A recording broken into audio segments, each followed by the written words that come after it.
Hello students, welcome back to the chemistry class. In the last class, I told you about the importance of chemistry. There are 13 major fields mentioned in your book, and in the last class, we discussed the first six most important fields where chemistry is used. And now we will be covering the remaining ones from 7 to 13. Okay students? So the seventh important field is clothing. See students, you might have studied about how we get fibers from plants and animals, the natural fibers. But as the science has developed, now what do we have? We also have synthetic fibers apart from the natural fibers. So synthetic fibers are actually obtained by using chemicals. Okay, so we are using the chemicals, and that is how we are getting the synthetic fibers. And why we need synthetic fibers when we have these natural fibers? Because there are so many advantages. See, we don't have to daily iron these synthetic fibers because they are wrinkle resistance. Okay, they are waterproof, they dry very quickly. Even if they are not waterproof, they dry very quickly. So this is the main advantage of the synthetic fibers. So that is why we use synthetic fibers. Okay, like nylon, okay, polyester. So these are actually the synthetic fibers. So that is how this chemistry has helped us in clothing industry. Okay, if we move on to the eighth one, that is the building materials. Now if you see in your home is made up of iron, your home is made up of bricks, cement, paint, glass, steel, iron. There are so many things that has been involved in making your a complete house.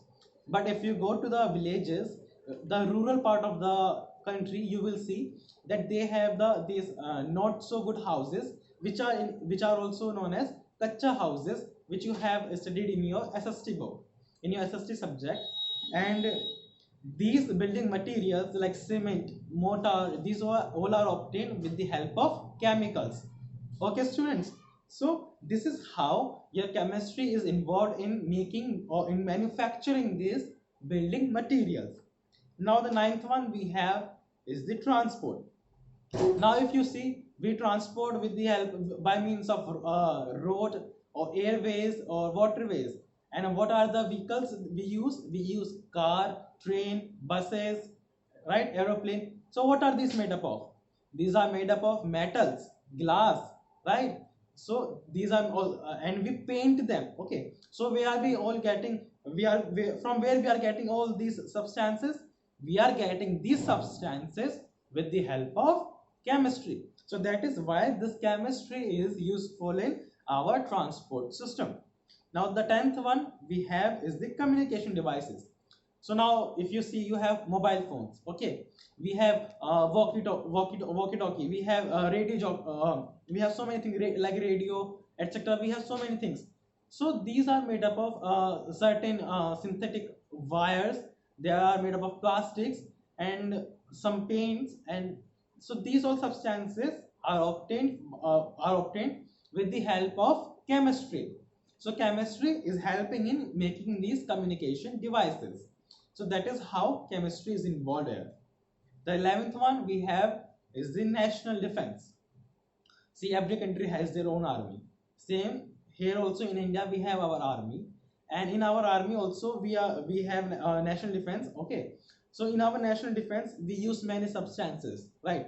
We use gunpowder, we use TNT, we use tear gas. You might have seen, if there is some protest going on, the police uses some bomb like structure. You know, when they throw it, they get burst and then the smoke starts coming out of it. So that is the tear gas, and that tear gas is developed by using chemistry, by using chemicals. Okay, so that is how chemistry is helping us in making is helping us in national defense. Okay, that is how chemistry is preventing us. Next we have is the recreation. So what do we do when we get bored? We put on the TV, right? We use our phones, we go out and play, we play inside in our home. So in all these recreation modes of recreation, chemistry is playing a very important role. Let's take an example of sports. Suppose if we are playing football, Okay, so that rubber, that synthetic fiber, where are we getting that from? That is obtained with the help of chemistry, right? So chemistry is involved in everything, even in our modes of recreation. Next one, the last one, the 13th one, we have chemistry and the energy resources. See, I told you that we have so many energy resources like petroleum, coal, wood, and nuclear fuels. But as I told you, crude oil, which we talked about in the petroleum, we talk in the petroleum, crude oil, we cannot use the crude oil. We actually obtain, we extract so much out of that crude oil, right? We get petrol, we get gasoline, we get diesel, LPG, CNG, so much we get out of that petroleum. And how are we getting this? We are getting this only with the help of chemistry. So that is how chemistry is involved in the energy resources. If you see, if you can observe in many rooftops of many buildings or houses, they have these solar panels. So how are we manufacturing these solar panels? How are we manufacturing this biogas? It is because of the help of chemistry.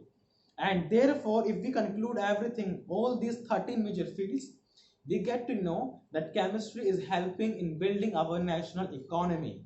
All right, it is helping us, it is improving our financial capacity, it is improving us financially, right? So that is how chemistry is helpful to us. But as you know that every coin has two sides, right? If chemistry has so many advantages to us, chemistry also has so many disadvantages, right? As I told you, it is used in the national defense. Okay, we develop the tear gas, TNT, gunpowder.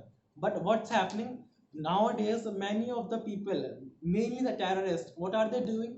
They are exploiting the uses of this chemistry. Okay, they are manufacturing the drugs, they are manufacturing the bio weapons. Okay, like this corona, COVID is actually a result of that, is actually a bio weapon which has been used to pull the economy of entire world down. So that is how people are actually exploiting the use of chemistry. And students, if we will turn the page, here is actually mentioned some scientists and their contribution to the field of chemistry. And here it is the summary. So you have to read this and you have to memorize their contribution. Okay. And this is going to be the very most important part of this chapter. They are the names of the scientists and what they have actually developed or discovered. Okay, so here it is mentioned. So you have to memorize this, and also you will draw this table, this table in your notebook. Okay, students. So in the next class, we'll see you in the next class. Until then, bye. Take care.